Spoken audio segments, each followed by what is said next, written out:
పెద్ద షాపింగ్ ప్రపంచం సిఎంఆర్ మనమేడ్చల్లో ప్రముఖ సినీ హీరో విశ్వక్ సేన్ గారిచే సెప్టెంబర్ 13న గొప్ప ప్రారంభం. ఇదే కాదు, నేను ఎక్కువ రాజకీయాల జోలికి పోను.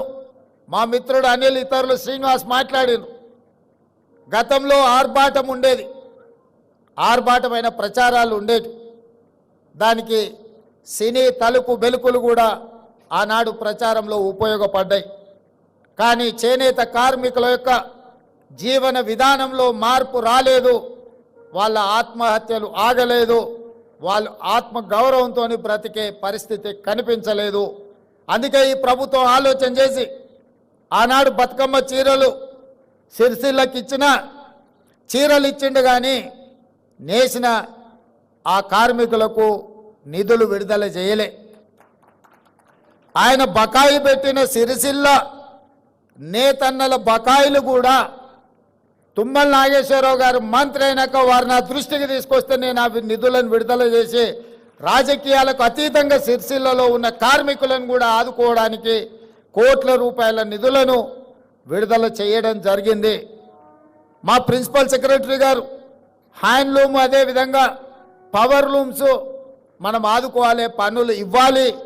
ఒకవేళ బతుకమ్మ చీరలు ఆగిపోతే కొంతమందికి నష్టం జరుగుతుందని వారు నా దృష్టికి తీసుకురావడం జరిగింది. బతుకమ్మ చీరలు కట్టుకునేంత క్వాలిటీ కానీ దాని మీద పెట్టాల్సినంత పెట్టుబడి పెట్టలేదు. అందుకే ఈరోజు నేను మా మంత్రి అధికారి గారు చెప్తే నేను ఒకే మాట చెప్పిన, ఈరోజు స్వయం సహాయక సంఘాలు, మా మహిళలు సెల్ఫ్ హెల్ప్ గ్రూప్స్ కింద 63 లక్షల మంది సభ్యులు ఈరోజు తెలంగాణ రాష్ట్రంలో ఉన్నారు. ఈ 63 లక్షల మంది సభ్యులకు ఒక్క మంచి డిజైన్తో ప్రతి ఆడబిడ్డకు 2 చీరలు ఇస్తే 1,30,00,000 చీరలు మనము ఆర్డర్ ఇవ్వచ్చు. మంచి డిజైన్లతోని మంచి క్వాలిటీతో ముందుకు రమ్మని మా అధికారులకు సూచన చేసినాం.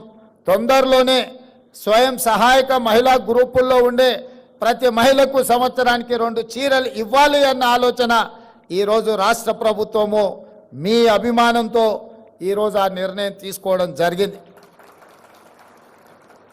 అదేవిధంగా సంఘాలలో ఎన్నికలుంటే నాయకులు తయారవుతారని మా మిత్రులు చెప్పిండ్రు. నేను కూడా బలంగా విశ్వసిస్తాను. ఏ సంఘాలైనా సంఘాల నుంచి వచ్చిన వాళ్ళు సంఘాల నుంచి ఎదిగి ప్రజాప్రతినిధులుగా మారి ప్రభుత్వంలో భాగస్వాములు అయినప్పుడు తప్పకుండా జాతి యొక్క సమస్యల్ని పరిష్కరించడానికి చట్ట సభలలో ప్రభుత్వంలో ప్రాతినిధ్యం వహిస్తారు. కాబట్టి ఖచ్చితంగా ఈ ఎన్నికలకు సంబంధించి సమీక్ష చేసి ఎంబడే ఎన్నికలు నిర్వహించడానికి అవసరమైన ప్రణాళికలను రూపొందించమని వేదిక మీద నుంచి మా మంత్రి గారికి, చీఫ్ సెక్రటరీ గారికి నేను ఆదేశాలు ఇస్తున్నా. తక్షణమే ఆ కార్యాచరణను చేపట్టవలసిందిగా వారికి సూచన చేస్తున్నా. సుమన్ టీవీలో మీ పర్సనల్ అండ్ బిజినెస్ ప్రమోషన్స్ కోసం కింది నెంబర్కి కాంటాక్ట్ చేయండి.